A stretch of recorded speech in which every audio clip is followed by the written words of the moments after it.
Selamat pagi para petani Indonesia. Untuk pagi hari ini akan saya tunjukkan bagaimana penyiapan dan penanaman bibit singkong dengan teknik tusuk sate. Untuk teknik tusuk sate ini sendiri sudah saya buktikan bertahun-tahun melalui percobaan berkali-kali dan hasilnya cukup memuaskan, sehingga tidak ada salahnya kalau saya coba untuk berbagi ilmu. Sesuai tema kali ini, karena saya akan menunjukkan dan sedikit berbagi ilmu kepada Anda sekalian bagaimana teknik untuk menanam, menyiapkan bibit singkong dengan sistem tusuk sate, maka yang dipersiapkan jelas adalah batang singkong yang akan kita jadikan sebagai bibit yang akan kita tanam. Ciri-ciri bibit yang baik seperti ini, ya. Mata tunas atau jarak daun, bekas daun yang sudah rontok masih cukup rapat. Batang tidak terlalu besar dan tidak terlalu kecil. Umur sudah di atas 10 bulan. Untuk ciri-ciri batang yang jelek seperti ini, ya, matanya sudah jarang dan umurnya kurang dari 10 bulan yang diambil dari indukannya. Artinya indukannya belum sampai umur 10 bulan. Intinya bahwa bibit ini diambil dari pohon singkong yang sudah panen atau siap panen. Untuk yang kedua adalah mempersiapkan tusuk sate. Bisa juga menggunakan lidi. Kemudian sebagai alat potongnya bisa menggunakan sabit, bisa menggunakan pisau, bisa menggunakan gergaji. Untuk gergaji sendiri saya sarankan Anda menggunakan gergaji besi. Kenapa? Karena mata gergaji besi ini cukup lembut sehingga tidak akan melukai kulit batang singkong ini pada saat proses pemotongan. Ini hanya teknis saja, bebas Anda menentukan bagaimana teknis untuk memotong batang singkong ini. Untuk selanjutnya adalah 1 ember air yang sudah kita larutkan di dalamnya obat perangsang akar. Sekali lagi, 1 ember air yang sudah kita larutkan sesuai dengan komposisi atau dosis untuk alat atau tempat merendam bibit singkong yang akan kita persiapkan. Oke, untuk teknis yang pertama adalah batang yang terpilih diambil, ya. Kemudian setelah dipilih batang yang memang sudah betul-betul bagus, kita laksanakan pemotongan. Nah, untuk kali ini saya tunjukkan pemotongan menggunakan gergaji besi. Ya, menggunakan gergaji besi seperti yang saya sampaikan tadi, bahwa menggunakan gergaji besi ini cenderung tidak merusak permukaan kulit singkong, ya, karena mata gergaji ini cukup halus, ya. Ini kita sedang proses untuk pemotongan bibit singkongnya.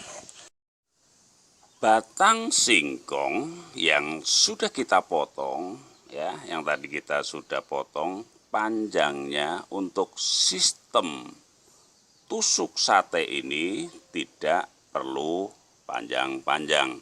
Kisarannya adalah sekitar 10 cm sampai dengan 15 cm. Sama halnya untuk tusuk sate itu juga kita potong sekitar 10 sampai dengan 15 cm panjangnya dan salah satu ujungnya diruncingkan. Kemudian setelah semuanya siap, maka kemudian kita lihat di sini bagian atas ditunjukkan dengan calon tunas atau mata tunas yang terlihat. kemudian di sini adalah bagian bawah. Tusuk sate yang sudah kita runcingi, maka kita masukkan tepat di tengah-tengah pohon singkong atau bibit singkongnya, ya. Kita masukkan secukupnya seperti ini, sehingga ya kita lihat tampilannya, ya, terlihat seperti ini. Semua bibit singkong, potongan-potongan batang singkong ini diperlakukan sama, diberi tusuk sate. Tujuannya sebenarnya adalah pada saat proses penanaman ini nanti yang masuk ke dalam tanah. Sementara bibit singkong ini hanya sekitar 2-3 cm saja yang dimasukkan ke dalam tanah, ya. Jadi tidak perlu dalam-dalam. Kemudian lidi ini bertujuan untuk memperkuat supaya batang singkong ini saat ditanam di tanah tidak roboh, karena yang ditanam hanya sekitar kisarannya 2-3 cm saja. Selama ini yang ditunjukkan oleh para petani itu sepertiga dari batang ini masuk ke dalam tanah. Tapi untuk teknik saya hanya sekitar 2-3 cm saja. Itu hanya masalah teknis, tapi semuanya tergantung bagaimana pertumbuhan umbi nanti, itu tergantung oleh perawatan.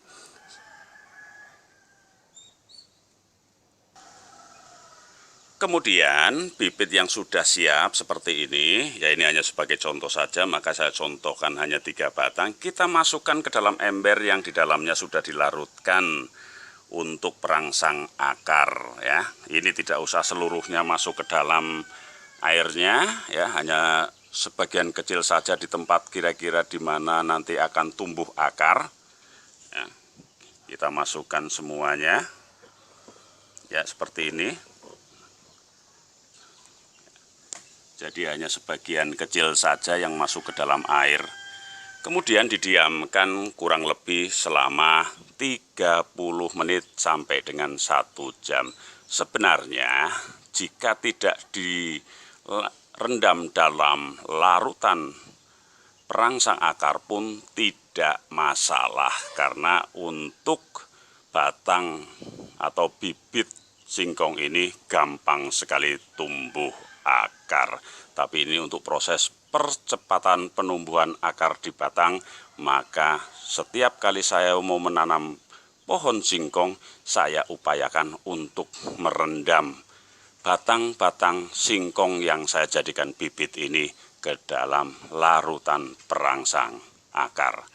Ini sudah siap kita tanam setelah 30 menit sampai dengan 1 jam. Untuk proses penanaman bibit singkong itu sendiri, teknisnya adalah sebagai berikut. Ini hanya sebagai contoh, sudah saya siapkan lahan yang sudah saya cangkul dengan kedalaman antara 15 sampai dengan 20 cm. Kemudian untuk gundukannya tidak usah terlalu tinggi, ya, tidak usah terlalu tinggi, jadi cenderung rata dengan tanah yang belum dicangkul, ya. Kemudian bibit-bibit yang sudah kita persiapkan seperti ini, kemudian tinggal kita tancapkan, ya. Kita masukkan, kemudian tidak usah dalam-dalam, hanya sekitar 2-3 cm. Jarak dari satu bibit ke bibit yang lain itu sekitar 60 sampai dengan 80 cm. Ke sini 60 sampai 80 cm, ke sana juga 60 sampai 80 cm. Ya, seperti ini. Ya. Oke, kita lihat sudah disampaikan, ya, seperti ini. Ya, jadi sebenarnya tusuk sate atau lidi tersebut fungsinya adalah untuk menahan supaya bibit yang kita tanam ini, karena kita hanya sedikit yang masuk ke dalam tanah bibitnya, maka untuk memperkuat supaya tidak roboh, maka kita gunakan lidi dan tusuk sate. Kemudian setelah dia tumbuh umur sekitar 2 bulan, baru gundukan-gundukan yang di samping kanan ini kita tinggikan untuk menimbun, ya, untuk menimbun bibit singkong ini yang sudah tumbuh. Dan teknis ini cukup ampuh untuk memproduksi umbi-umbi yang besar-besar dan banyak. Saya berikan contoh yang sudah saya lakukan. Ini salah satunya. Singkong ini saya tanam dengan menggunakan teknik tusuk sate, ya. Ini batangnya baru umur sekitar 3 bulan tapi sudah cukup rimbun dan luar biasa. Kemudian buahnya juga bagus. Sama halnya ini adalah di lingkungan saya sendiri, ya. Ini juga menggunakan sistem tusuk sate. Ini juga umurnya sama sekitar 3 bulan tapi tingkat kerindangannya luar biasa. Batangnya kokoh, ya. Nih, batangnya kokoh, umbinya juga sudah banyak sekali. Ini kita lihat umbinya, ya, umur 3 bulan sudah banyak sekali umbinya, ya.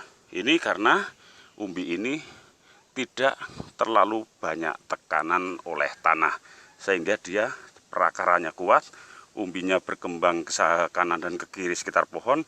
Baru setelah umur sekitar 1,5 sampai 2 bulan kita laksanakan penimbunan. Saya kira itu saja yang bisa saya sampaikan untuk para petani, sedikit ilmu yang saya ketahui dan pernah saya laksanakan. Terima kasih atas perhatiannya. Selamat pagi, tetap semangat.